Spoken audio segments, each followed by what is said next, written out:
Try to avoid hysterics. Listen to me and try to understand.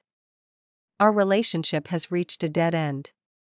And I need time to think about what to do next.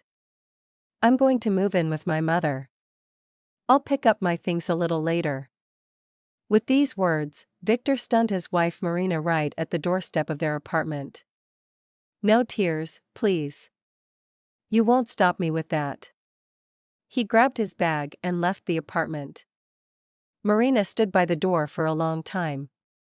For some reason, she didn't believe him. She thought he was joking and would say, "I fooled you, and you believed it. Silly me." Lately, they had minor quarrels, but what family doesn't? Maybe he found another woman and decided to live with her? The thought of a mistress gave her strength. She still wanted to fight for Victor. Marina decided to find out everything and talk to him. She calmed down a bit and decided to talk to her friend Tatiana. "Tatiana, I have news. Do you want to hear? My fiancé went to live with his mother, temporarily. I'm here at home, trying to pretend everything is normal. Maybe you could come over?" Half an hour later, Tatiana was already calling the apartment. They went to the kitchen. Tatiana was familiar with being in charge in her friend's kitchen, while Marina recounted everything in detail. "I don't know what to do now. I feel like the ground has been pulled from under my feet. Maybe he's with another woman?" "You don't know anything." Marina looked plaintively at Tatiana. "What do you want? To continue living with him or get a divorce? We've been married for 3 years. We recently bought a car. Everything seemed fine. And he..." Marina started crying before finishing her sentence. "Hey, no crying. The apartment is yours. Victor came to you from his mother's. So he'll go back to her. It's business. But we didn't even fight. We were living well. We were planning to go on vacation this summer. I don't understand why he did this to me." "Calm down," said Marina. "We'll figure it out. He won't disappear from us. Do you want me to talk to him myself tomorrow?"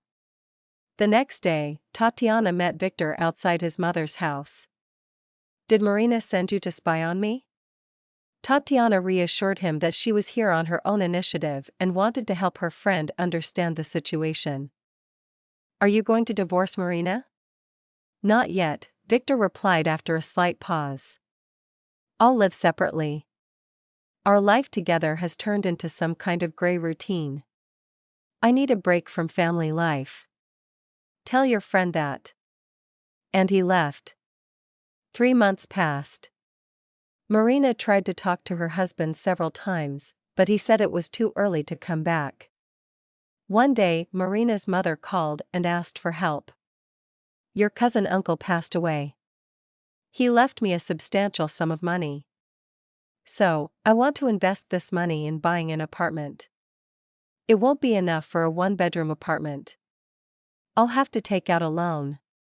But I think it's better to invest in real estate. Can you help me choose?" Marina happily spent a whole month inspecting apartments.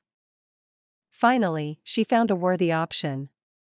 The deal was quickly arranged. "Now, little by little, we'll renovate it," she thought. "And then we can rent it out. That way, we'll pay off the loan. Here are the keys. Take care of the apartment. It'll help take your mind off your runaway husband," her friend remarked. Marina immersed herself in pleasant activities. After work, she would rush to the new apartment to check on the renovation. Surprisingly, she realized that the word divorce no longer frightened her. A month had passed, and she was so busy that she had no time to think about when her beloved husband would return. One day, Marina unexpectedly ran into Victor on the street. "Hi. I heard you bought an apartment. Congratulations." "How are you?" he asked. "Hi. I'm fine. Since we bumped into each other, I want to ask you straight away, what are your plans now? Are you going to keep living with your mother? Marina, please don't be mad. I've met someone else. We need to decide what to do with our joint property. His words didn't affect her anymore. The past few months of living alone had made her come to terms with the idea that he wouldn't come back. What's there to decide? We'll split all the joint property in half. I'm not going to make a scene about it. All right then, said Victor. The next day they filed for divorce. Marina, about the joint property. It would be more convenient for me if you paid for my half of the shared apartment with cash. I don't want to deal with shares in the apartment. I don't understand. What shared apartment? Did you buy an apartment and not tell me? Marina was puzzled and looked at her husband, who was nervously tapping his foot. Don't pretend you don't understand what I'm talking about. You bought this apartment recently, while we were married. And by law, everything bought during the marriage is split in half. So I want you to pay me my share in cash, Victor said. Marina looked at him in surprise and then smirked. You'll be waiting forever. I'm not giving you any money. I knew you'd try to wriggle out of it, to avoid sharing. But you'll have to do it anyway. I won't just let it go, Victor said. Marina couldn't believe how wrong she had been about her husband. You thought that, by not filing for divorce, you could snatch half of everything from me? I knew that your relative left you money. Tatiana let it slip. And you bought an apartment, how convenient. But don't beg me to waive my share. It won't happen, so don't even hope for it. Victor kept talking, but Marina wasn't listening anymore. It'll be amusing to see his face when he finds out that the apartment is registered in my mother's name, she thought. Victor, sit down, you're about to collapse. Everything is registered under my mom's name. Now you can start figuring things out on your own. You're lying, I still don't believe you. Victor protested. The apartment was bought during the marriage, and I'm taking you to court. Go ahead. I wanted to leave you the car, but now we'll split it. I'll take it in cash, I don't want to deal with shares. See you in court, you great schemer.